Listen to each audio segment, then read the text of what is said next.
Yo, yo, yo, yo, yo, yo. Grrr. Ladies and gentlemen, welcome to Views from Pauly's Den podcast, episode 12. I know, man, we're great. More stuff, more episodes. Happy Salah to my Muslim brethren out there. I'm Christian and Catholic, but we all worship the same God, and I hope you guys have had a productive fast. And in this little break you take from fasting, your Salah break now, I hope it's been an enjoyable one.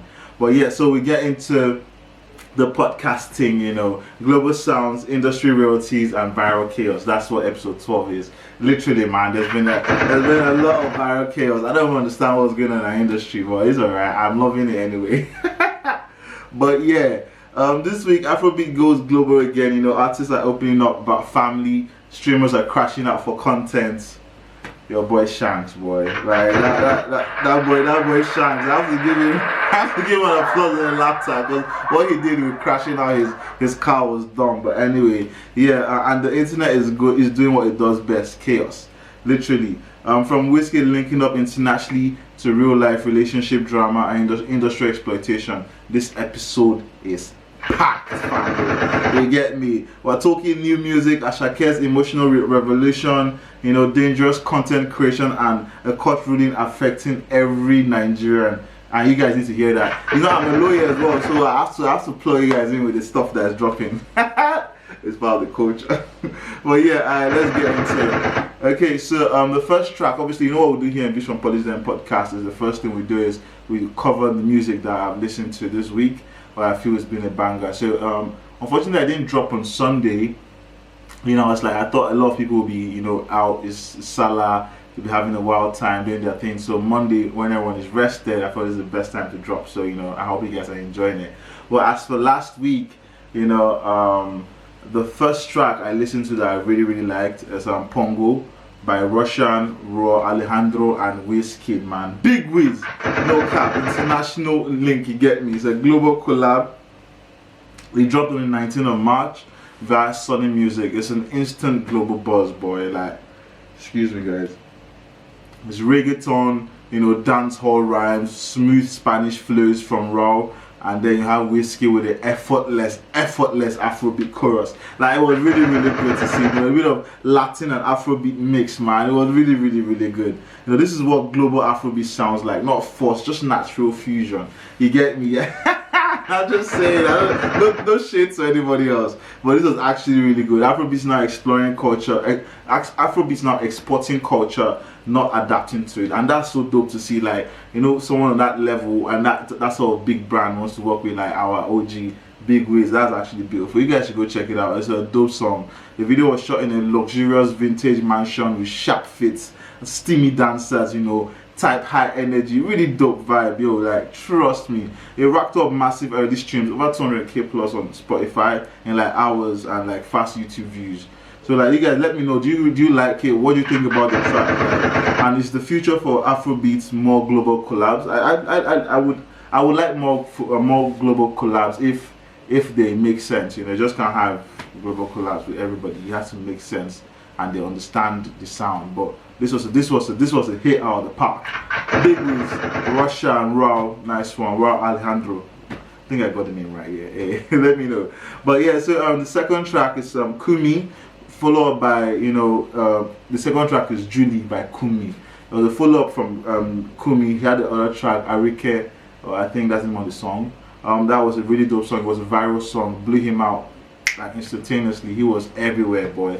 Well, he kind of cooled off after, I think, went to write and stuff, and he came back with a song named Julie. It's actually a smooth love song, all about falling deep in love, loyalty and growing together with the babe, going through the struggles, him talking about how he's going to borrow, bad boy, how he's going to borrow to make sure she's living good and treating her right. It was very airy vocals and clean production, but nothing revolutionary. But it's super relatable and it's a feel-good song. But it's something that he's done before. It's about love and heart and stuff. So it's something that you're used to. Just kind of like when Adekunle Gold was doing in his early years, when it was all about love and going through heartbreak kind of and trying to make it. So something similar in terms of content, but nothing groundbreaking from Kunmie. Hopefully he writes something else. But this is good. It's not a following up, but I don't expect much views on it, but you guys let me know. I may be wrong. Tell me what you think about the song if you listen to it. If you haven't, go listen to it and come back here on Paulys and Paul and let me know what you think. Yeah. At number 3, we have Asake and DJ Snake with a track named Worship.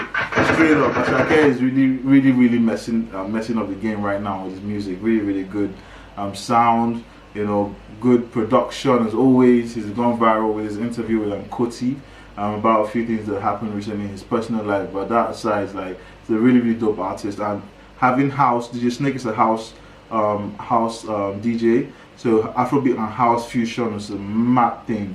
You know, it's a really dope situation when you have 2 different sounds like that. Just like how the Latin and the Afrobeats come together and they made magic. With this is what I felt was really magic. Like top tier production, beautiful melodies and lyrics. It's just full of faith and praising God and grinding hard, believing in yourself and divine timing, which is amazing. And that's why I really rate Asake with this song. Like many people, like, you know, kind of when they get to a certain aspect of their career, they kind of fade away from should I say being godly in a sense, especially artists, music artists. But it's good to see our new age actually really giving it up to God and appreciating Him and thanking Him for everything. Though we recognize we're sinners, but we're trying our best to be better. And the fact that we thank God for all our wins, I feel it really touches me. I don't care how you feel right now. I'm talking about me. Let me know what you think about the music. But yeah, overall vibe, motivational, spiritual, dance ready. You know, one of the strongest releases this month for me. Actually, like, I really like it. Then, you know, I'm gonna go into news. This is newsworthy, but I haven't listened to the track yet. Boluwatife, Champz, Balogun, Wizkid's son, the one we've dubbed the Prince, who's coming for the throne. You know, he dropped a 4-track project named Young Poet. It's an EP. He has a track named Bad Guy, and some other songs, Bad Guy, Warlord, Shut the Block Down. You know, I think some other tracks. But the thing is, his DP, it follows his debut EP, Champions Arrival, which topped Apple Music Nigeria, literally when he came in last year. He's a teen rapper already making history as one of Nigeria's youngest chart toppers. The thing about it though is he has a lot of support so young, coming out like so early. He has so much support. You know, he had the black and white cover shot by Olaolu Sloan actually. His raw, explicit energy. And for you guys who don't know Olaolu Sloan, that's one of the biggest artists in the world right now. A piece of his can go up for nothing less than 20 pounds. So this is the kind of support this young man is coming into the game with. You know, even Olamide is there teasing his track, you know, and calling the guy serious champ. So and his Wizkid's son. His Wizkid's son. So there's a lot of pressure on this young man right now. I really hope he comes through. I like the song Champz from the original his debut EP that came out. I didn't listen to everything because I'm trying to give him some time. Honestly, I'm trying to give him some time because I don't want to listen and I don't like what I listen to because I'll be disappointed. But the Champz song, when I heard that, I liked it. But one thing I even want to do is I want to commend his mom, you know, because when he dropped the initial debut track Champz, it went everywhere. You know, Wizkid FC took it as they should, supporting their OG son as they should. You know, but I rate her because apparently he had a lot of invites to come do shows, but man was like, nah, like he's not trying to. No, not him actually. His mom put out a notice that, yo, we appreciate all the love and all the interest in getting Champz to come perform. Right now, working on his music and making sure he's right. So when he steps out proper. So I really like that. And I see that I think the initial Champz debut EP was more than 4 tracks, but this one is just 4, and I like it. I think she's trying to limit the songs, get him fine-tune his sound, and actually spit out something proper that's proper quality, and that's something that, you know, represents his name, because he'll have a lot of scrutiny just like what I'm doing right now. So I'm gonna give him. I'm not gonna listen to this Young Poet album. I'm gonna wait for a while. I'm gonna wait for his 3rd project to drop. That's when I'm gonna start listening to it. After his 3rd project, that's when I feel like he's probably got his sound down a bit. If he drops a single that bangs, yeah, I like it. I'll definitely play it. But instead of going to go listen to his work, personally, I'm gonna wait for his 3rd project. I'm not saying you guys should not promote it. I'm not saying you guys should not listen to it. You know, I'm meant to listen to it because this is Paulys about music, but I have so much expectation for the young guy. I don't want to do that because I'll literally be unbiased. You know, I'll be unbiased, and once I'm unbiased, you know, it could take a turn, because you know Wizkid FC, they don't play. You know Wizkid FC don't play, man. They don't play at all. So if I once I'm unbiased, as I should be, and if my comments aren't what a lot of people want to hear, it'll be a problem. So I want to give it to his third project, you know, till I feel he should have found his sound a bit and is now actually a proper artist. Then I'll actually give my review and listen and everything. But to be fair, you know, since he dropped it, Olamide, like I said, hyped it, you know, and right now is actually sitting at number 2 in Nigeria, right after Big Wiz, his dad's project. So that's back to back, you get me? That's a big boy thing, you know. But I haven't heard the project, like I said, so I can't give my review as to whether it's good or not. But you guys let me know in the comment section what you think about the track. And then now we're going to go into some obviously industry stories, trending. Sorry, Mandem Mahoney. Yeah, but anyway, trending and industry stories. You get me? So the first thing I have to talk about is Asake's Kotti EO interview. So Kotti spent a couple of days. Kotti EO is a lady who owns a podcast type of page, but I don't really call it podcasting, but she interviews guest artists anyway, and she spends some time with them to see what the day is like and whatnot. So excuse me. Anyway, Kotti had Asake on her platform, or rather Asake had her over at his place. Spent a couple of days with him, seeing how he goes about his daily life, and it was really interesting seeing getting an in-depth view into Asake's daily life or his thought process, even though it was like a few minutes anyway. But basically, what really went viral, or what really went viral and helped people understand about Asake was the fact that he left home at the age of 15 because his dad opposed his music career, but his love for his dad never actually faded. And you know, despite the rare meetups with his dad and, you know, past rumors of strain due to the fact that everyone knew, okay, his dad wasn't supportive of his music, he gifted both his parents luxury cars for Ramadan, which went viral. And I think this probably was around the time the interview dropped as well. So it was kind of like, okay, his dad doesn't really mess with him. People kind of knew that, and then he's been gifting his dad gifts and all that, and his parents anyway. So it was kind of like, oh wow, like he's actually being selfless, yeah. And anyway, he had a really powerful quote that went viral, which he said during the interview, and he had said, you know, even if his dad points a gun at him, till eternity, he will always love his dad, and he will always show him the same love. So that's really dope. That I've seen Asake open up in that way. He went on to talk about the fact that he and his dad were closer when he was younger, but when his dad said no, you know, it would just kind of make things really strained between them when his dad said no to the music. You know, but he said the love is always there. You know, he's still the same. He just doesn't live with him anymore. Obviously, due to the fact that he had moved out of the house at 15 to pursue his dreams. He didn't even want to go to the UK. He said his parents gave him the opportunity to go to the UK for uni, but he actually said no. He was going to stay at OAU, and that's why he attended university. So big ups to Asake for following his dreams and achieving even more than he probably ever thought he will. And I think it's a big testament as to sometimes knowing when you know your purpose early, because it's really hard for people to find their purpose. So when you know your purpose early, it's really important to hold on to it, even when people don't understand it. It's really important to hold on to it, even when people don't understand it, and because you never know what might come out of it. Some people might not be able to last that long to be able to make a living out of their purpose, unfortunately. But for those who are able to persevere and be consistent and show up each day on their journey, which is their purpose, they actually find more success than most people who were just doing a 9 to 5 or whatnot. No disrespect to 9 to 5s or anything. If your purpose is in that, you're going to find incredible success as well. What I'm trying to say is, once you find your purpose, it makes things easier. Like you start earning, the success becomes unimaginable because you're loving what you're doing. You know, for people who don't love their jobs, it's harder for them to go to work every day. But if you love what you do, it's easy for you to wake up and do it and get better at it and want to be better at it. That's just what I mean. But yeah, so big ups to Asake. Like I said, it went viral because of the whole issue between him and his dad, and obviously Asake being one of the biggest artists. Yeah, he's one of the biggest stars that's literally out of Africa, you know, out of Nigeria, West Africa, wherever. Well, Africa to be fair. For me, wherever, fuck that. I shall get one of the biggest. So, you know, anything about him is going to go viral, especially when you have a little bit of an opportunity to go into his life, you know, peek behind the scenes and hear about his story. So, like I said, big ups to him on everything that's gone down and the way he handled it, growth and family love. That family is the most important thing. You know, and no one is going to, like I said, understanding your vision. It's only you that understands your vision at some point. So as long as it's your purpose. As long as it's your purpose, yeah. So yeah, big up, big up, big up. Alright, so the next thing we want to talk about is Shank, man, anyway.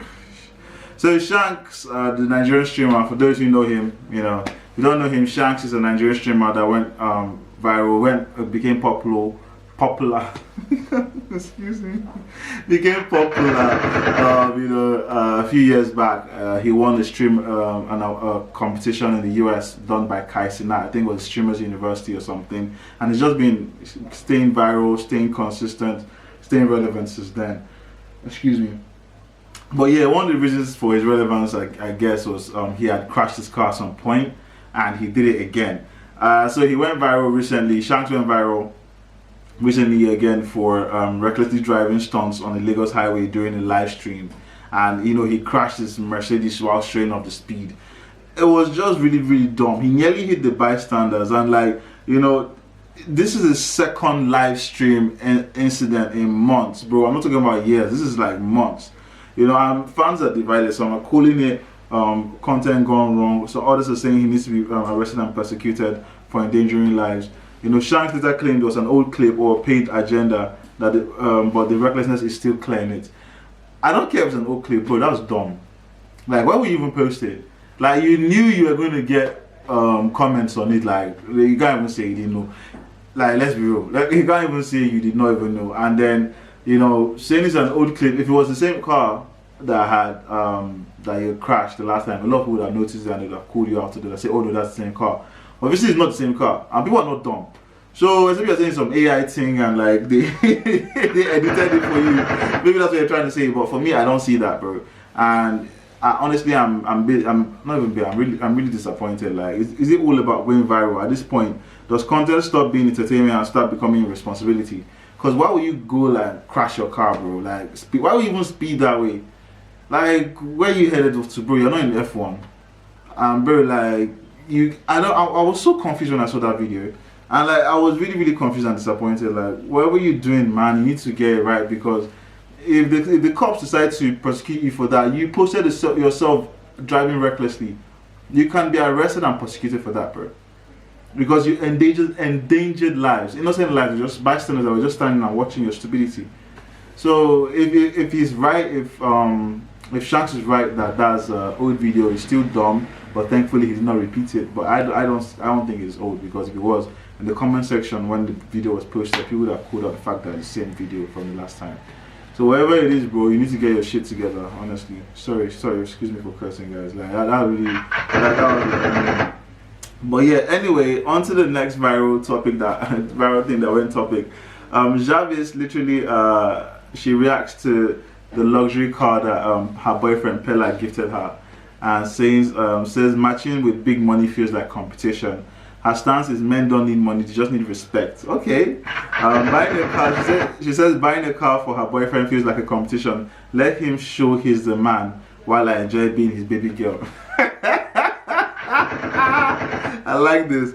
The full quote is, money cannot buy respect, money cannot buy love. True. But I am willing to show it and give it to him. Oh wow, okay. So this sparks a big debate. Some call it mature, others say it's shade after the expensive gift. You know, from what she says money can't buy respect, can't buy love, and she's willing to show it and give it to him. So she didn't say she's not willing to give him money. She's just saying even if she does, it's not going to buy love, but she's willing to give it to him. She's willing to show him love. And let me just tell you guys a story, right? So I have a very good friend of mine. I'm not going to say who he is. It is what it is. Very wealthy, absolutely wealthy. He put this girl on some salary thing of like $5K a month. Put her in a massive crib, her and her family, posted up. No cap. Like, I was like, this is real, literally. Like, on everything. my friend, when he sees this video, he knows I'm talking about him, but I'm not going to talk so much. I'm not going to obviously say who he is.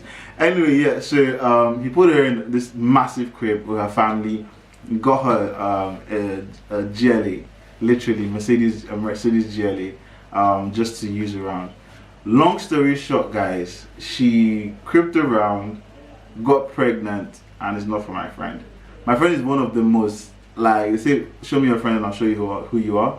He's a very gentle soul. He's just someone who's been blessed by financially, you know.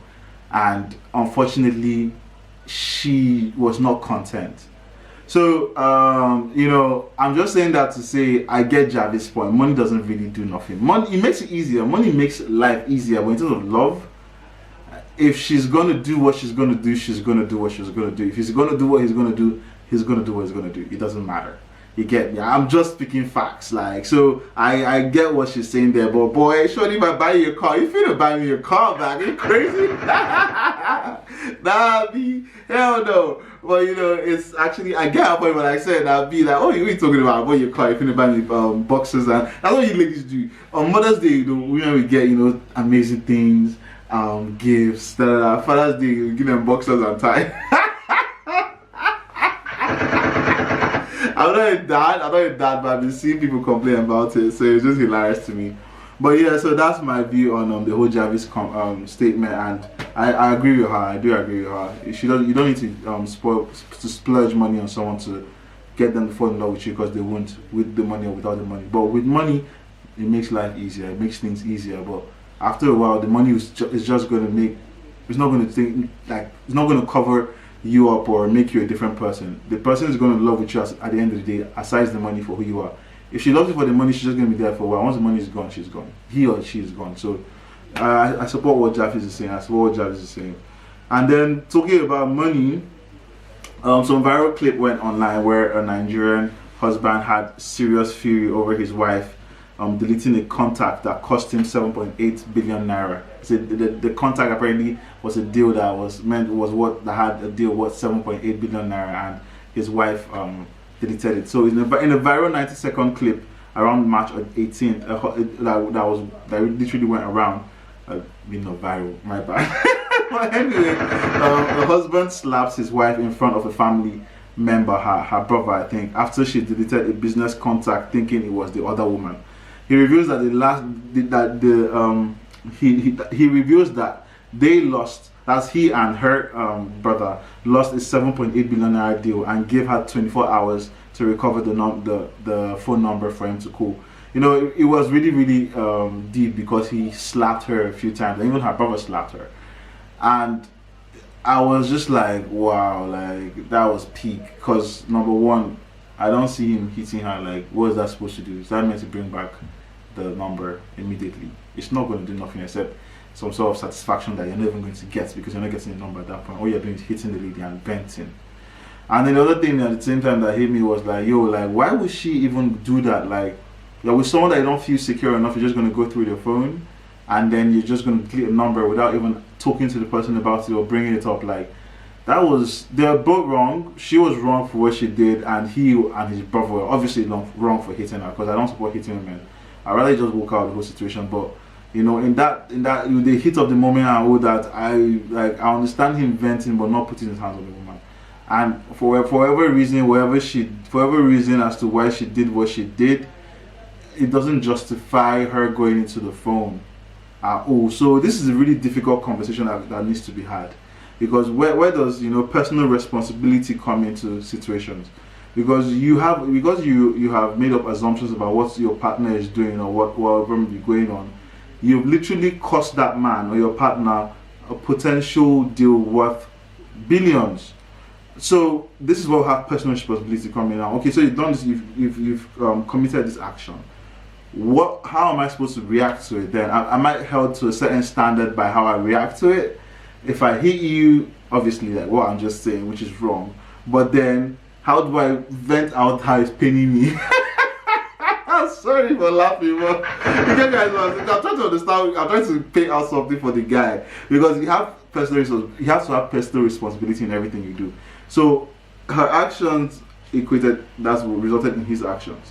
But then for him to be able to hit her off this makes me feel like if you're able to hit a woman, honestly, and if you're able to hit her just off that issue, do you get what I'm saying? That tells me that you've probably been hitting her for any other reason that you may have felt is reasonable enough. So as much as, like I said, there's personal responsibility in every action, right? And obviously his wife's behavior caused him to react the way he did. His reaction is very, very poor, because it just tells me that he's someone who hits women, and we don't accept that, and we don't support that here on Paulys Then Pod. Regardless of the woman's actions, you just walk away. As long as she's not trying to kill you.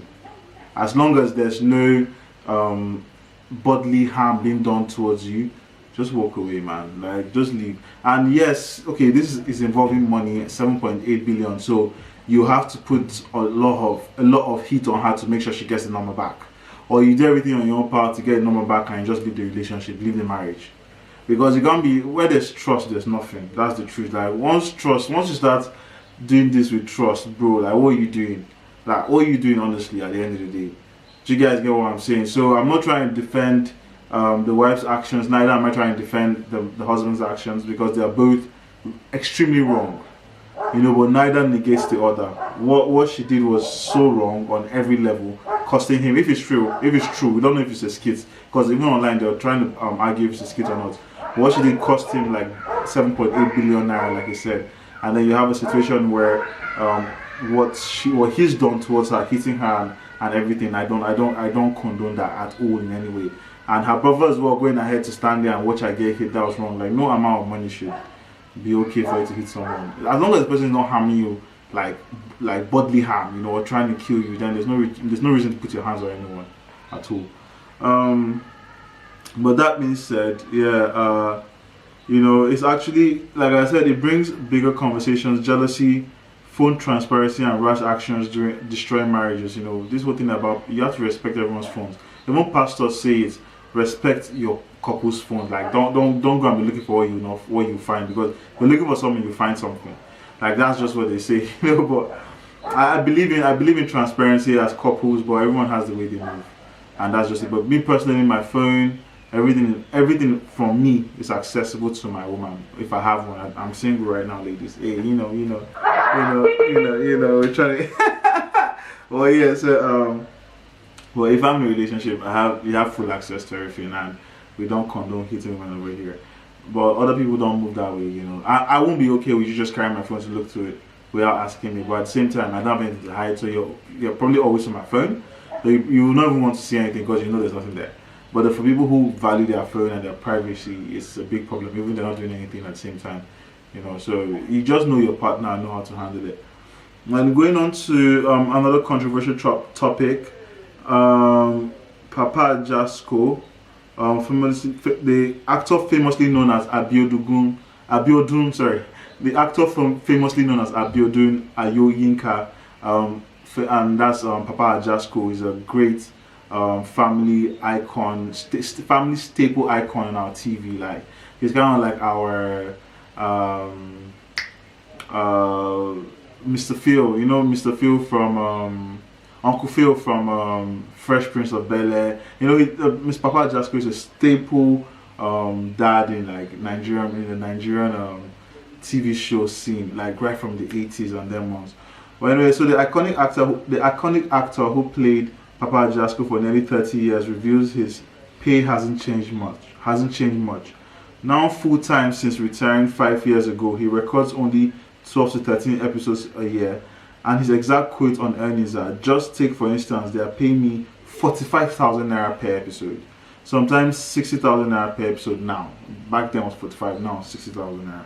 You know, and he says that he cannot monetize off this character, Papa Ajasco, because the character has been registered by Wale Adenuga, which is the TV show, program that he's on, which owns Papa Ajasco, and that's where he plays Papa Ajasco.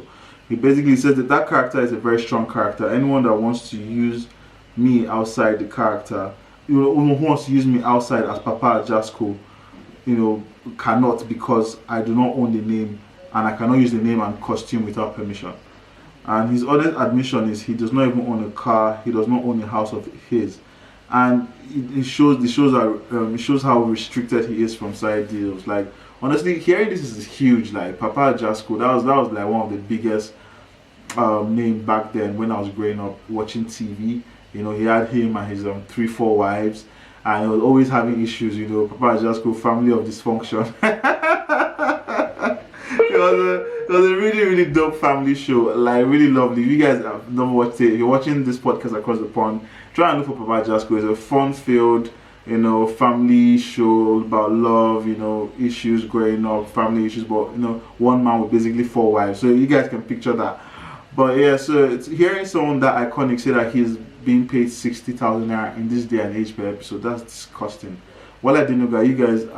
You guys, that's I don't even know what words to use, because I cannot believe that you'll be using someone like Mr. Abiodun, and someone who's a stable, like someone who's a legend in this industry, in this entertainment industry, in the movie industry, the TV show industry, and you're paying him 60,000 naira per episode. In this day and age, in this Nigeria, no, that's disrespectful.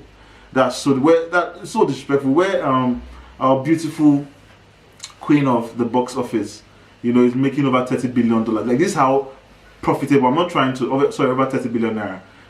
That's what Funke Akindele made from her box office show movie BTS. Sorry, I'm not trying to compare or contrast. What I'm trying to say is the entertainment industry is so huge and it's so profitable that Wale Adenuga has made so much money from Papa Ajasco. They are paying this man 60,000 naira per episode. That's sad. That's very disrespectful. That's a slavery contract. And please, whichever lawyer Mr. Ajasco, Papa Ajasco may be using, he needs to get on that, because there has to be something wrong somewhere there. You can't be paying him 60,000 naira per episode. How? This is a show that's been running for years. From when I was a kid, bro, up until now. Are you kidding me? Nah, that's so wrong. But yeah, so for this news to break is so sad, and Mr. Papa Ajasco deserves justice if this is true, and Wale Adenuga needs to be called to the front of the office, man. They need to address some things, because this cannot be possible. And if it is, then Papa Ajasco needs to be paid, you know, back pay, and then moving forward they need to adjust his payment. Like no cap, like this is not even a joke. That's disgusting. Wale Adenuga, like you guys, I'm not impressed. But yeah, going on to something else. Phil's Nigerian producer and artist was robbed in LA.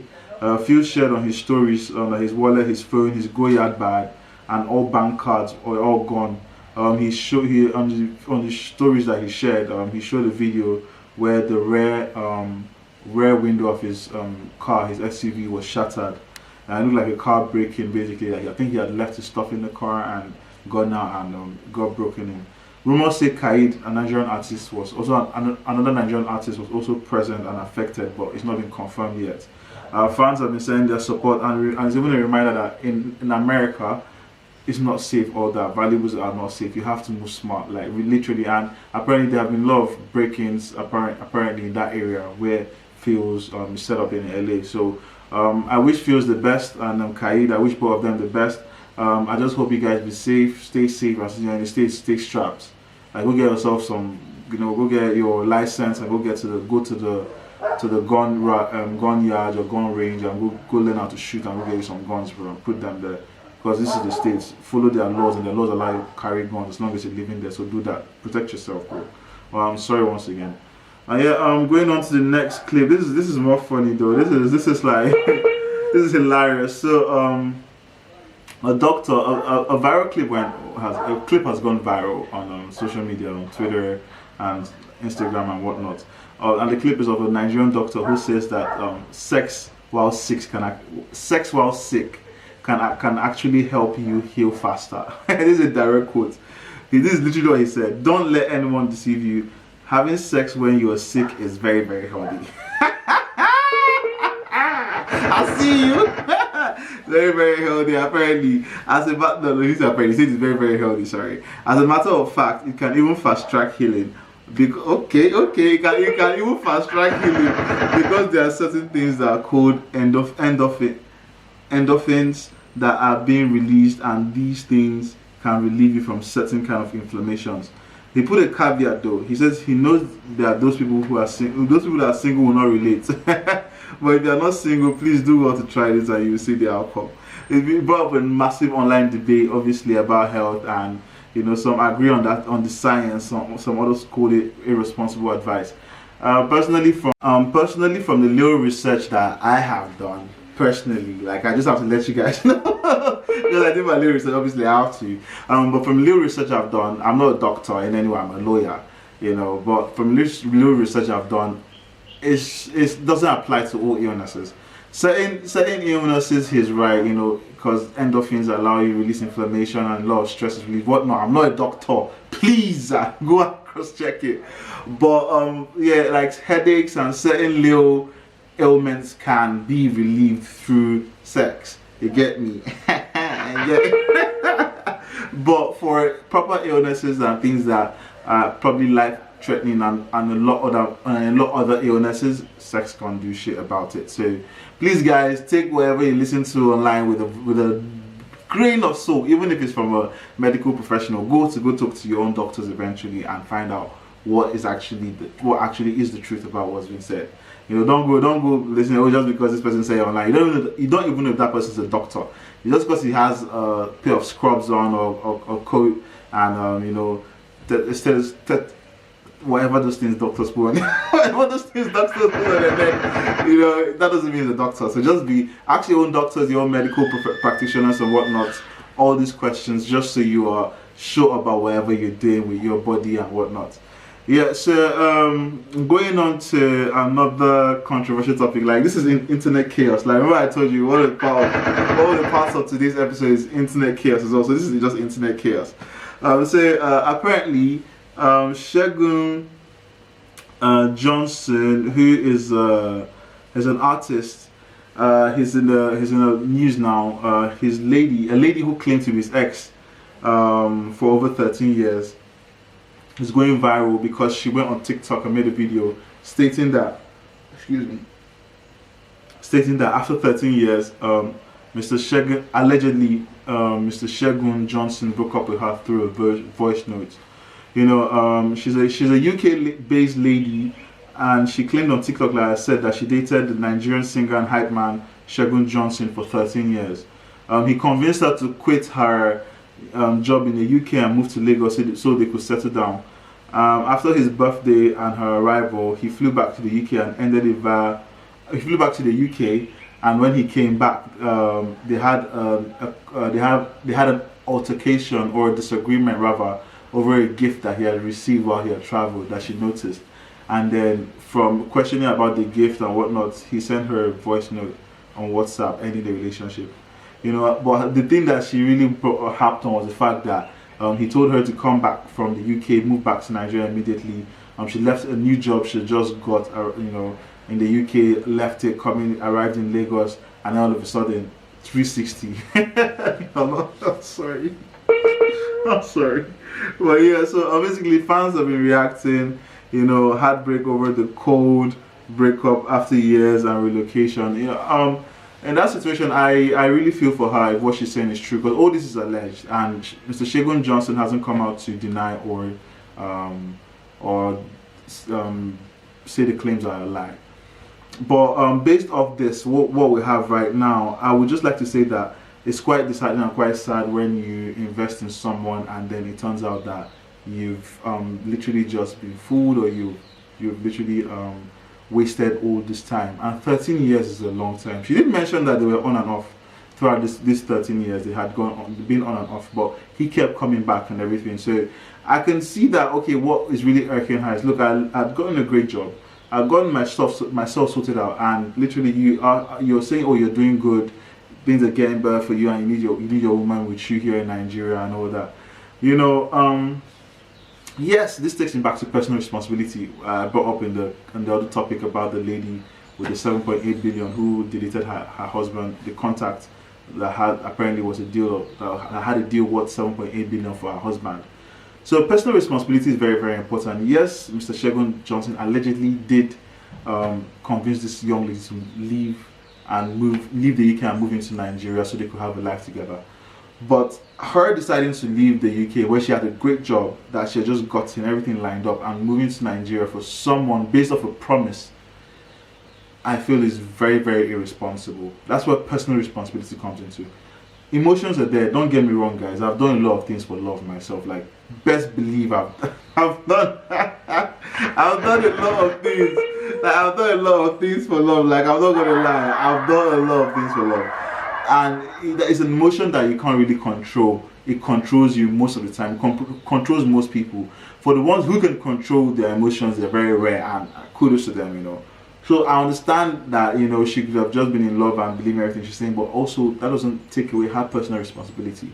Yes, she's heartbroken. This guy cheated, you know, did everything. She made all the sacrifices. He cheated on her, and then now she's left, literally holding her, like, left with nothing. But there's still personal responsibility. You get what I'm saying? So the fact that he had not proposed, if he had proposed, that would have been a different conversation. You're not proposed, not gotten on a knee, you're not married, but you leave everything and you move to you leave a job you just got and you move to go based off promise. Nah, man. It gives me a kind of vibe that, you know, no disrespect to her, I might be absolutely wrong, but maybe like she saw the lifestyle, you know, like she has said, they've been on and off, and then now he's making it, he's doing well, and she's feeling like, okay, maybe he wants his wife there, because she didn't say he said that. She just said, oh, he was really pushing on her to come back to Nigeria, but then she went on to say, oh, he felt like, you know, he wanted his wife in Nigeria, he wouldn't want his wife in the UK. So she assumed that, and she moved based off obviously him saying that he wants her there as well.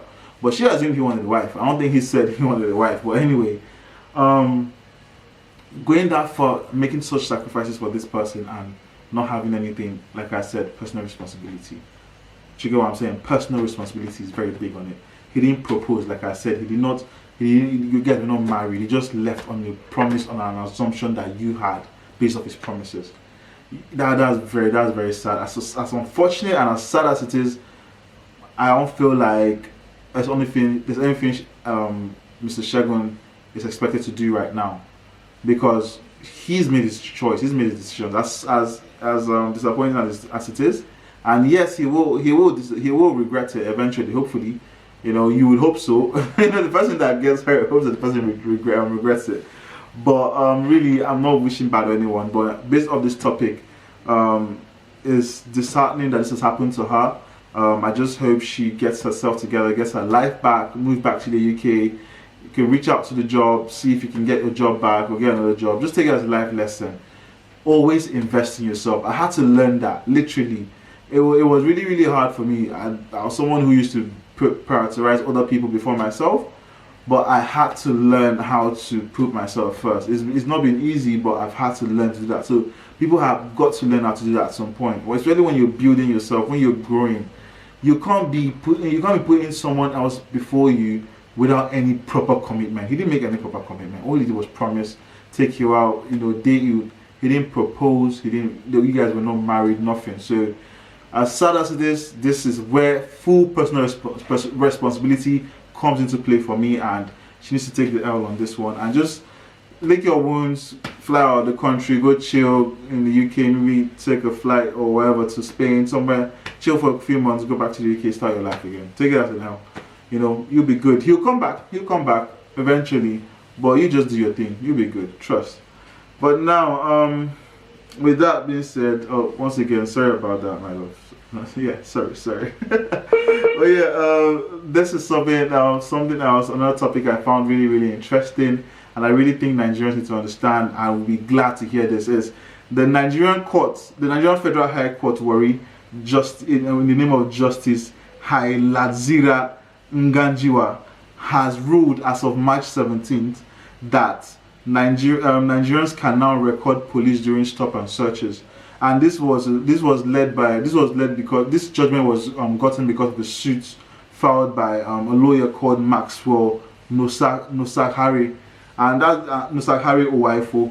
And that, congratulations, like, big ups to the Nigerian legal system for that. Big ups to the judiciary for coming to that kind of judgment decision. Big ups to Justice Ngajiwa, my lord. You've done an incredible thing by making sort of landmark judgment, because a lot of Nigerians suffer through this stop and search situations where you have bad eggs, and the officers that are bad eggs, they take the piss during the situation. So the fact that Nigerians now have the right to actually record during the stop and search is a big thing, and big ups to Justice. Big shout out to Justice Justice Nganjiwa. You understand? Big shout out to Justice Nganjiwa. That this is such a beautiful thing for Nigerians. The fact that we're able to record now, like I said, during stop and searches, it gives you a layer of protection for Nigerians, and that's not happened before. This is huge. This is incredible.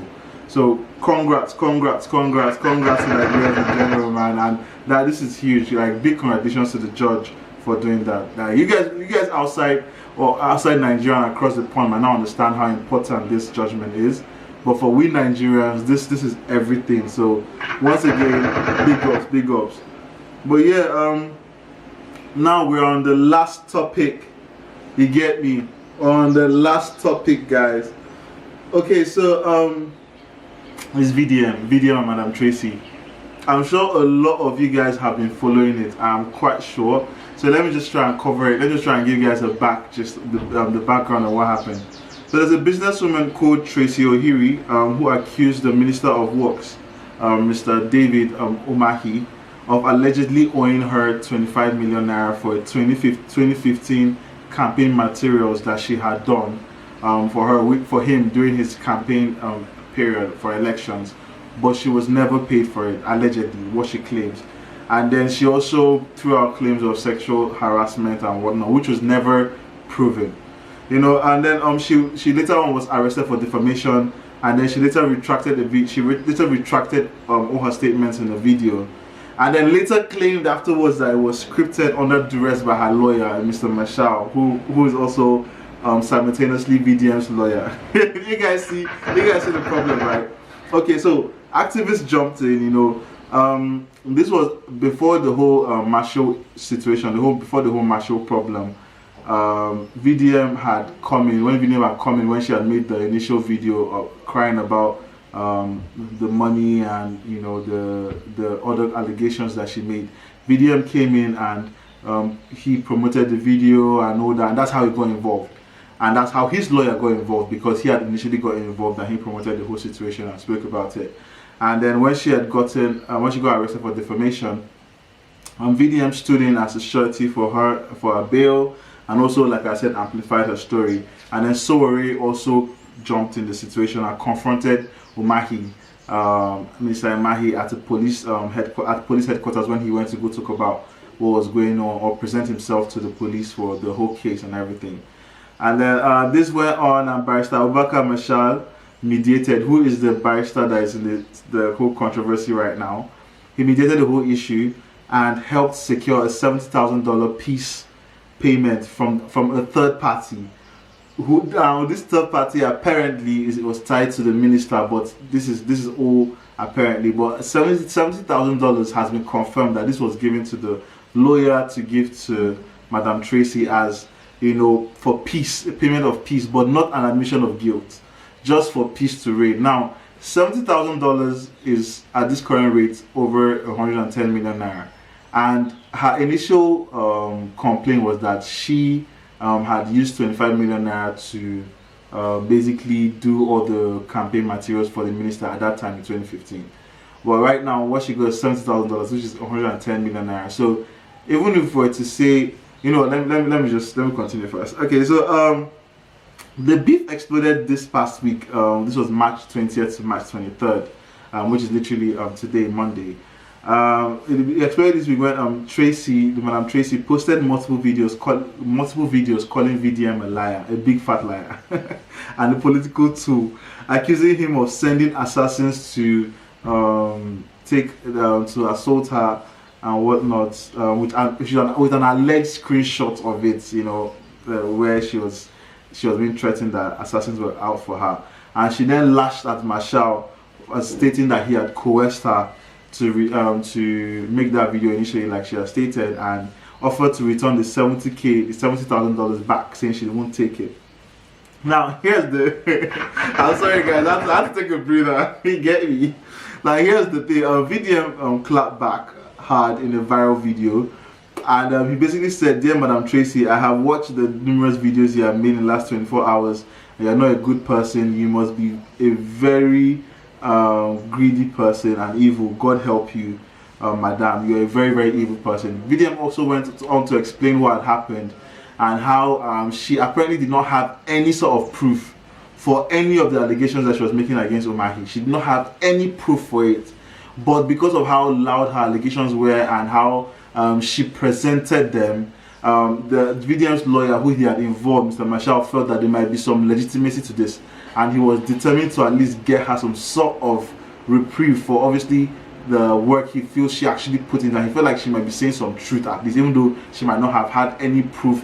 She didn't have any proof of transactions or any communication between her and the minister, or she never handed off the items to the minister directly. So this all circumvented everything she was trying to say. But VDM is saying that regardless of all these points that he's just made, which was like lack of proof, he and Marshall, the lawyer, were still adamant of the fact that he needed to give her some sort of reprieve because they felt she had been wronged. So, which was what led Marshall to negotiate, and then the third party which stepped in for the minister, saying that okay, because of how everything is looking, he's just going to give the woman $70,000, but let her first make a video apologizing to the minister, then he will drop the money. So Marshall, the lawyer, then advised Madam Tracy to make the video and apologize to Umahi, and which she did, and then he then secured the $70,000 payment which was promised initially, and gave it to her. But then VDM is saying that the problem is that okay, after she got that money, apparently he's saying that Marshall was meant to have gotten 15% of the money because he's a lawyer, but he got 10%, which was she gave him 7K. No, she didn't give him up to 7K. She gave him 2.5. She gave him 2.5 apparently out of the 70K, which he was actually meant to get 7K, which is 10% or at least 15%. That's what VDM claims. But she only gave Marshall 2.5. Then she gave the other guy who was the flag boy, one of VDM's guys, who was actually pushing the whole thing, $200.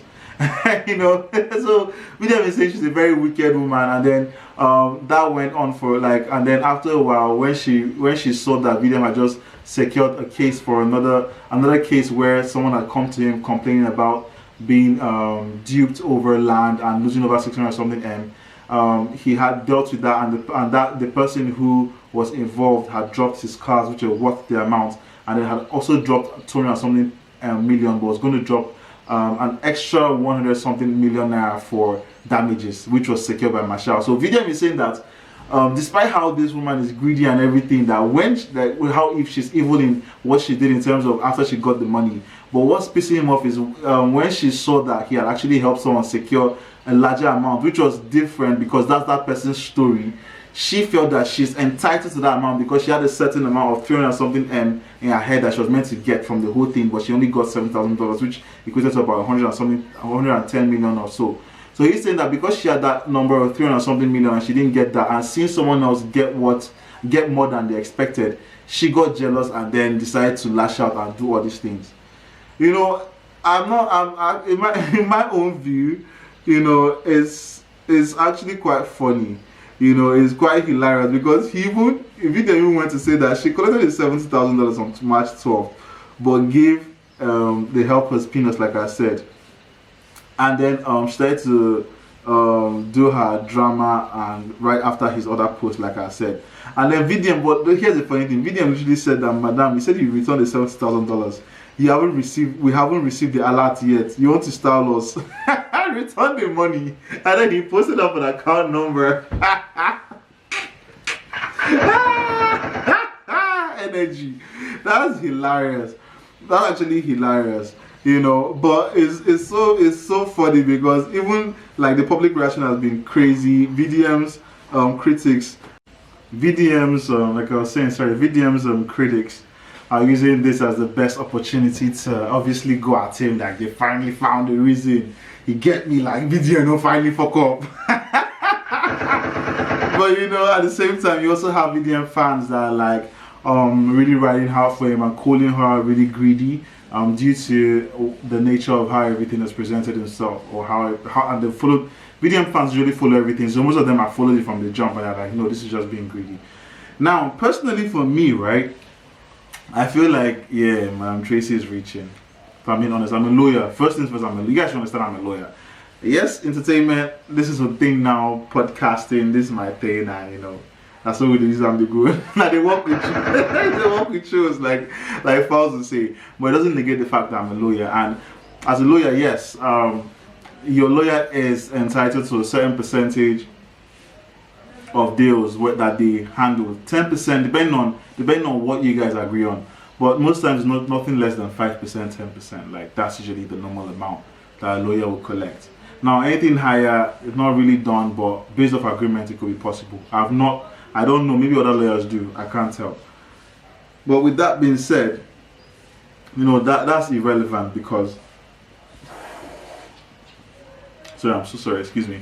That's so irrelevant because, number one, her initial costs were 25 million naira. Even this was 2015, this is 11 years afterwards. Even if you want to try and figure out, you know, logistics or the cost of things, it's not going to come up to $7,000 because she definitely, like VDM has stated, made use of cheaper materials or got things cheaper than she listed out, which is the most norm from a lot of these political individuals, these people who do stuff for politics. They'll list out something that they've got for 10 naira for 100 naira. So it is very, very believable that the 25 million was an inflated amount.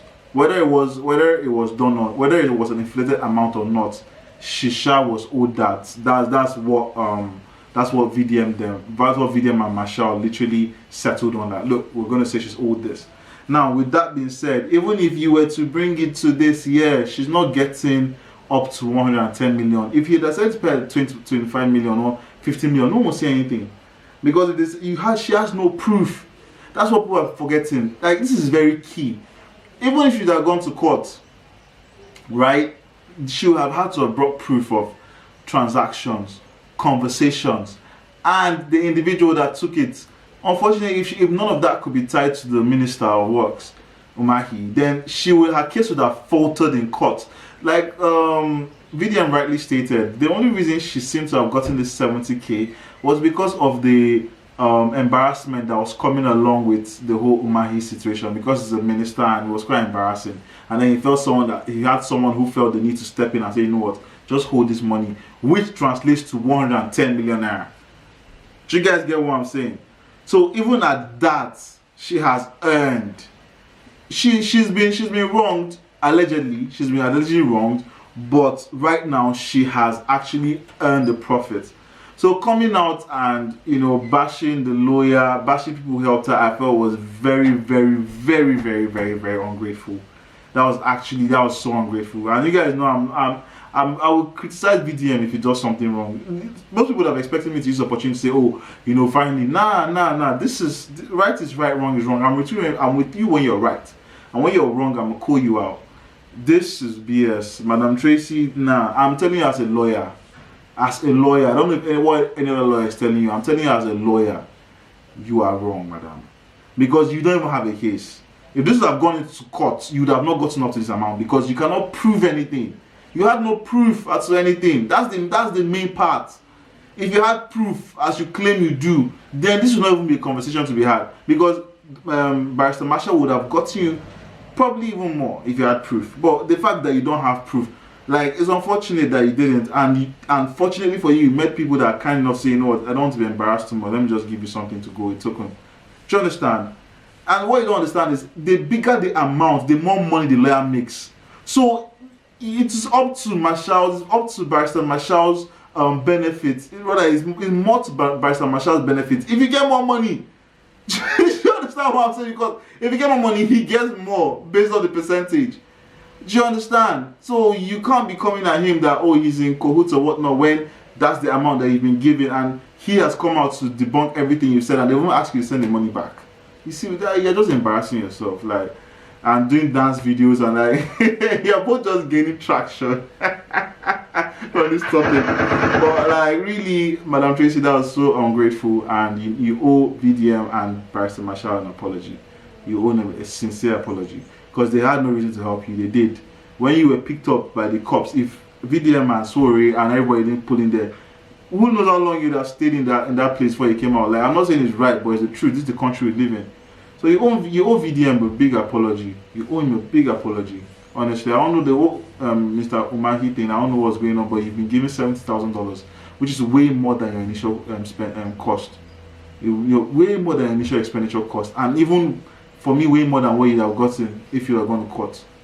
So I'll say take your W's, keep quiet, send an apology to these guys, and just keep living your life. But ladies and gentlemen, you get me. This has been Views from Paulys Den podcast.